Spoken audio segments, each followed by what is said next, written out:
Hi అండి. నా Raavan part 52. Suraj సర్కటింగ్గా ఇక్కడ ఆడవాళ్ళు ఎవరున్నారే అంటాడు చుట్టూ చూస్తూ. ఆ అమ్మాయి అని గట్టిగా అరిచి, నీ కంటికి నేను ఆడపిల్లలా కనిపించలేదేరా అంటుంది. సూరజ్ పైనుంచి కింద దాకా చూస్తూ, కొలతలు చూస్తే ఆడదానిలాగానే ఉన్నావు, కానీ నీ మాటలు నీ పొగరు చూస్తూ ఉంటే ఆడపిల్లలా అనిపించట్లేదు అంటాడు. ఆ అమ్మాయి సూరజ్కి వేలు చూపిస్తూ చూపిస్తూ, ఇదిగో మాటలు మర్యాదగా రాని.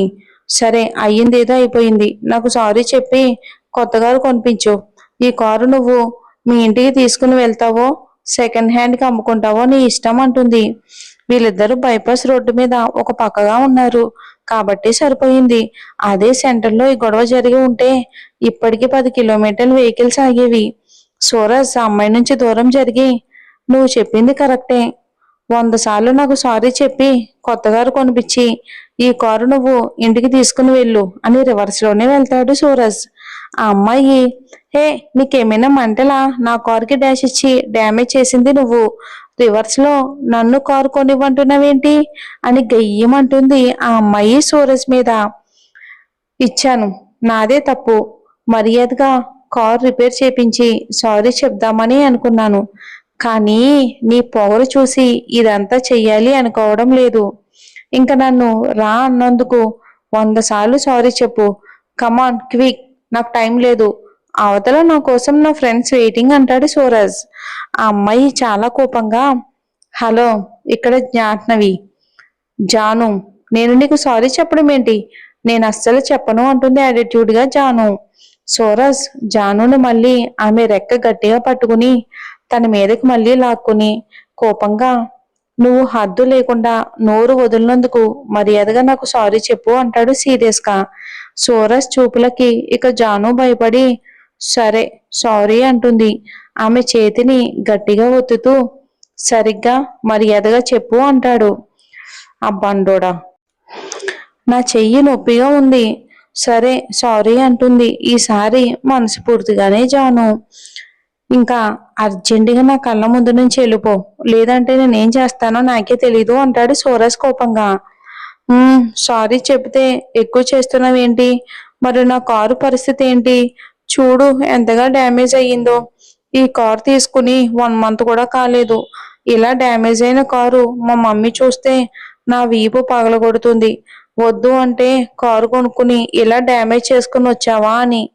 ఇంకా నన్ను ఈ జన్మలో కారు నీ ముట్టుకోనివ్వదు.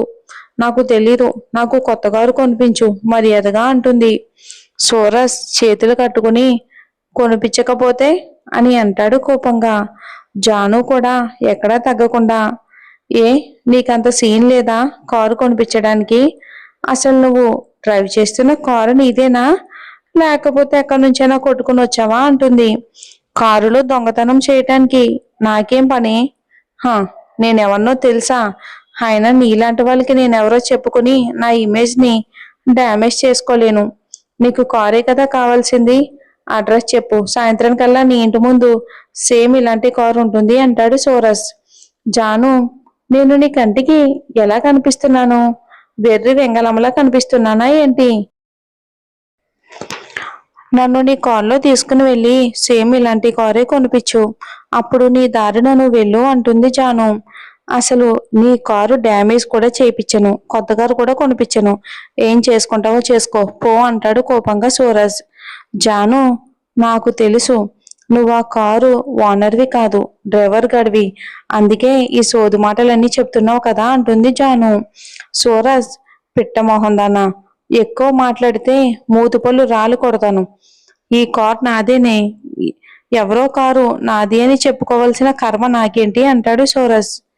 అబ్బో, అయితే ఈ కారు నీదే అంటావు. మరి అయితే నీ కారుతో పోల్చుకుంటే నా కారు చాలా తక్కువ. మరి ఇంత చీప్ కార్ని కొనిపించడానికి మరి నీకేంటి? మర్యాదగా నాకు కొత్త కారు కొనిపించు అంటుంది. ఇక సూరజ్ అసహనంగా, అబ్బా పొద్దు పొద్దుటే నువ్వెక్కడ దొరకవి నాకు, హాయిగా ఫ్రెండ్స్తో ఎంజాయ్ చేద్దామని వెళ్తూ ఉంటే ఇక జీడి బంకలాగా తగులుకున్నావని మేనేజర్కి కాల్ చేసి న్యూ మోడల్ BMW కారు నా పేరు మీద బుక్ చేయండి వెంటనే, ఈవినింగ్ కల్లా నాకు కావాలి అంటాడు. మేనేజర్, సార్ సిద్ధార్థ్ సార్ని అడిగి ఆయన బుక్ చేయమంటే ఇప్పుడే వెంటనే చేసేస్తాను. దానికి సూరజ్ కోపంగా, హే, నువ్వు మా డాడీకి మేనేజర్ కదా అంటాడు. దానికి మేనేజర్ భయంగా, అవును సార్ అంటాడు. మరి అలాంటప్పుడు నువ్వు అడగాల్సింది మా డాడీకి కదా, చెప్పాల్సింది మా డాడీకి కదా, మరి సిద్ధార్థ్ ఎవరు మధ్యలో అంటాడు గట్టిగా అరుస్తూ సూరజ్. మేనేజర్ సూరజ్ అరుపులకు భయపడుతూ, సార్, సిద్ధార్థ్ సింగమనేని ఎంపైర్ మొత్తానికి చైర్మన్. మీ ఇంట్లో వాళ్ళందరూ కూడా ₹1,00,00,000కి పైగా ఖర్చు చెయ్యాలి అంటే సిద్ధార్థ్ సార్ సైన్ కావాలి. ఆయన పర్మిషన్ ఖచ్చితంగా కావాలి అంటాడు. దానికి సూరజ్ కోపంగా, ఏం మాట్లాడుతున్నావు నువ్వు? అసలు మతుండే మాట్లాడుతున్నావా? అసలు ఈ సిద్ధార్థ్ ఎవరు? అతను పర్మిషన్ తీసుకుని ఖర్చు చేసేదేంటి? అసలు అతను చైర్మన్ ఏంటి అంటాడు సూరజ్కి ఏం అర్థం కాకుండా కోపంగా. మేనేజర్ నెమ్మదిగా, సార్, ఇక ఇదంతా మీ డాడీని అడగండి, వివరంగా చెప్తారు. ప్లీజ్ సార్, దయచేసి కోపం తెచ్చుకోవద్దు అంటాడు మేనేజర్. సూరజ్ వెంటనే ఫోన్ పెట్టేసి ఆలోచిస్తూ ఉంటాడు. తెలుసు తెలుసు, నువ్వు మాటలు చెప్పేవాడివే, చేతల్లో చూపించేవాడివి కాదు. నువ్వు ఈ కార్ డ్రైవర్వే, నాకు తెలుసు అంటుంది జాను వెటకారంగా. దానికి సూరజ్ కోపంగా అతని కారు కేసు జాను మొహం మీద వేసి, నీకు కొత్త కారు ఇచ్చేదాకా నా కారుని నీ దగ్గరే ఉంచుకో. నీ కారు కంటే 10 రెట్లు నా కారు రేట్ ఎక్కువ, తెలుసు కదా. నీకు కొత్త కారు తెచ్చి ఇచ్చిన తర్వాత నా కారుని తెచ్చుకుంటాను అని జాను చేతిలో ఉన్న ఫోన్ తీసుకుని అతని నెంబర్కి మిస్డ్ కాల్ ఇచ్చి ఇక కోపంగా అటుగా వెళ్తున్న ఆటోని ఆపి సుమంత్ గారి దగ్గరికి బయలుదేరతాడు. అతని మెదడులో ఎన్నో ప్రశ్నలు మెదులుతూ ఉంటాయి. ఇక ఆ ప్రశ్నలన్నిటికీ సమాధానం తన తండ్రి దగ్గరే ఉన్నాయి అనుకుని తండ్రి దగ్గరికి బయలుదేరతాడు సూరజ్. ఇక సిద్ధు అమ్మో పెదాలలోని మకరందాన్ని జుర్రుకుని అరగంట తర్వాత ఆ పెదాలను వదులుతాడు. మళ్ళీ ఆమెను ఊపిరి ఆడకుండా అతనికి ఇష్టమైన చోటల్లా తడి ముద్దులద్దుతూ ఆమెను ఊపిరి తీసుకోవడానికి కూడా టైం ఇవ్వకుండా ఉక్కిరిబిక్కిరి చేస్తూ ఉంటాడు. అమ్మో సిద్ధు నుంచి కష్టంగా విడిపించుకుని, కన్నా, నాకు ఊపిరి అందడం లేదు, అయినా అతని నుంచి తప్పించుకోవడానికి చూస్తూ ఉంది. సిద్ధు అమ్మోని వెనక్కి తప్పించి ఆమెను దగ్గరికి తీసుకుని పచ్చగా మెరిసిపోతున్న వీపు మీద ముద్దులు పెడుతూ, నా చేతుల్లో నుంచి అంత ఈజీగా తప్పించుకోలేవమ్మాడు అని ఒక్కసారిగా కొంచెం గట్టిగానే ముద్దు పెడతాడు.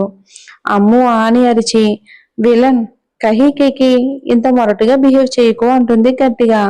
సిద్ధు అమ్ముని ముందుకు తిప్పుకుని ఆమె మొహం అంతా ముద్దులు పెడుతూ, సరసం ఇలా మొరటుగా ఉంటేనే బాగుంటుంది అమ్ముడు, మజా లేకపోతే చెప్పగా ఉంటుంది అంటాడు ఆమె పెదాలను ముని పంటితో లాగుతూ. హా కన్నా, నువ్విలా ఘాట్లు పెడితే పిల్లల ముందు నేను ఎలా తిరిగేది? ఎర్రగా రక్తం వచ్చేలా ఉన్న మచ్చలను చూసి వాళ్ళు ఇవేంటి అని అడిగితే నేనేం చెప్పాలి? వాళ్ళు నీలాగే మహాకంత్రి పిల్లలు అంటుంది అమ్ము. చిన్నపిల్లల్ని కంత్రిగాళ్ళు అంటున్నావేంటే? అయినా నా ఛాంప్స్కి దిష్టి పెట్టకే. వాళ్ళు అడిగితే మీ డాడీకి నా మీద ప్రేమ ఎక్కువై ఇలాంటి టాటూస్ గిఫ్ట్గా ఇచ్చాడు అని చెప్పవే అంటాడు కొరుకున చేట లీక్ చేస్తూ. అమ్మో, నా మీద నుంచి కొంచెం పైకి లేకన్నా, నా ఎముకలన్నీ చాలా విరిగిపోయేలా ఉన్నాయి అంటుంది. ఇలా దీనికే అయిపోతే ఎలా అమ్ముడు? ఇంకా స్టార్ట్ చెయ్యందే అంటాడు ఆమె చీర పైటను తీసి కుర్చీలను లాగి. అమ్ము ఎద మీద చేతులు అడ్డు పెట్టుకుని, ఏంటిప్పుడు స్టార్ట్ చేస్తావా అంటుంది భయం భయంగా అమ్ము. ఎలాగో మనకి మొదటి రాత్రి అయిపోయింది, ఇప్పుడు ముచ్చటగా ఫస్ట్ డే చేసుకుందాం అంటాడు అమ్ము వైపు చూసి కన్ను కొడుతూ చిలిపిగా సిద్ధు. మరి ఏం జరుగుతుందో మనం వచ్చే ఎపిసోడ్లో చూద్దాం.